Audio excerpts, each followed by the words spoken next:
जय मसीह के दोस्तों, आज का विषय है बपतिस्मा। बपतिस्मा तथा प्रभु भोज नामक संस्कार व विधि दो स्मारक के स्तंभ हैं, एक मंडली के बाहर और दूसरा मंडली के भीतर।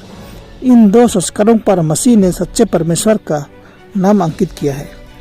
आध्यात्मिक राज्य में प्रविष्ट होने का मसीह ने बपतिस्मा को एक चिन्ह बनाया है, जो पिता, पुत्र और पवित्र आत्मा के अधिकाराधीन स्वीकृति चाहते हैं उनके लिए यह जरूरी शर्त है।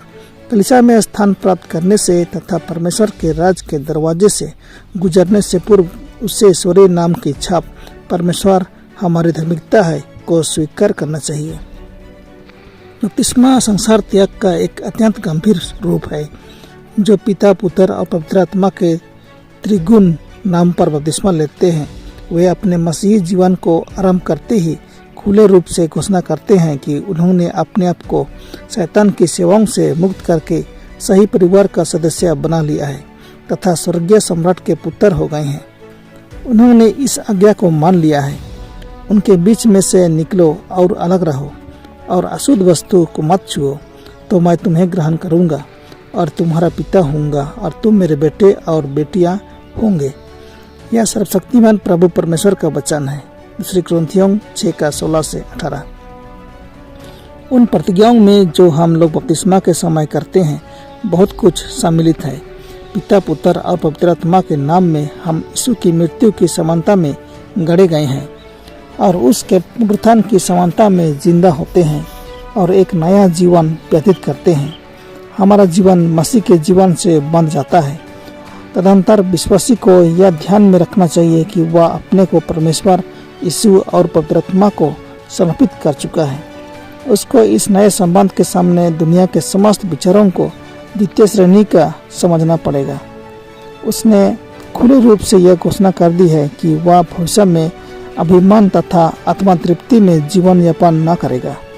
वह एक लापरवाह, उदासीन जीवन व्यतीत न करेगा। उसने परमेश्वर के साथ वचन बांध ली है। वह संसार की ओर से मर चुका है। उसे प्रभु के लिए जीवित रहना है और उसके लिए समस्त सौंपी हुई योग्यताओं का प्रयोग करना है और इस विचार को हृदय से कभी नहीं निकलना चाहिए कि उस पर परमेश्वर की छाप लगी हुई है और वह मसीह के राज्य की प्रजा और ईश्वरीय प्रकृति का भागी है। उसे अपने को और अपना स्वर्गीय परमेश्वर को समर्पित करना है और परमेश्वर के नाम को महिमा के लिए अपनी सारी योग्यताओं का उपयोग करना है। उम्मीदवारों को भली प्रकार तैयारी होना चाहिए। बपतिस्मा के लिए उम्मीदवारों की ओर से पूर्ण तैयारी की आवश्यकता है। उनको साधारण दिए जाने वाले निर्देशों की अपेक्षा अधिक विश्वस्त निर्देशों की आवश्यकता है। जो लोग हाल ही में सत्य में आए हैं, उनके समक्ष मसीह जीवन के सिद्धांतों को स्पष्ट करके रखना चाहिए। उनके धर्म के इकरार मात्र को मसीह के साथ जिंदा संबंध रखने का पर्याप्त प्रमाण समझकर संतुष्ट नहीं हो जाना चाहिए। हमें केवल इतना ही नहीं कहना चाहिए कि मैं विश्वास करता हूँ, परंतु उस सत्य को व्यवहार में भी लाना चाहिए।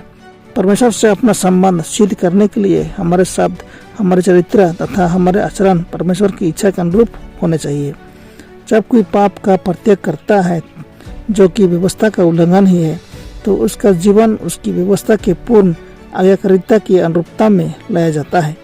पवित्र आत्मा का यह काम है। इसने उस वचन के प्रकाश का ध्यानपूर्वक अध्ययन किया, अंधकरण की आवाज़ को तथा पवित्र आत्मा की कोशिशों को ध्यानपूर्वक समझा। उसके हृदय में यीशु के लिए शुद्ध प्रेम उत्पन्न हो जाता है, जिसने अपने आप को संपूर्ण मानव देह, जीव, आत्मा के उद्धार के निमित्त संपूर्ण बलिदान के रूप में दे दिया। प्रेम का आज्ञा पालन द्वारा प्रकट होता है। जो लोग परमेश्वर से प्रेम करते और उसकी आज्ञाओं का पालन करते हैं और जो उससे प्रेम नहीं करते तथा उसकी आज्ञाओं का अनादर करते हैं, इन दोनों को अलग करने वाली रेखा बहुत सरल एवं स्पष्ट होगी। शैतान यह नहीं चाहता कि कोई परमेश्वर को अपना सर्वस्व समर्पण करने की आवश्यकता को महसूस करे। जब मानव ऐसा समर्पण करने में असफल हो जाता है, तब पाप का परित्याग नहीं हो पाता। क्षुधाएं, विषय बसनाएं प्रभुत्व जमाने की कोशिश करती हैं। प्रलोभन विवेक को भ्रम में डाल देता है और इस तरह से वास्तविक हृदय परिवर्तन नहीं हो पाता।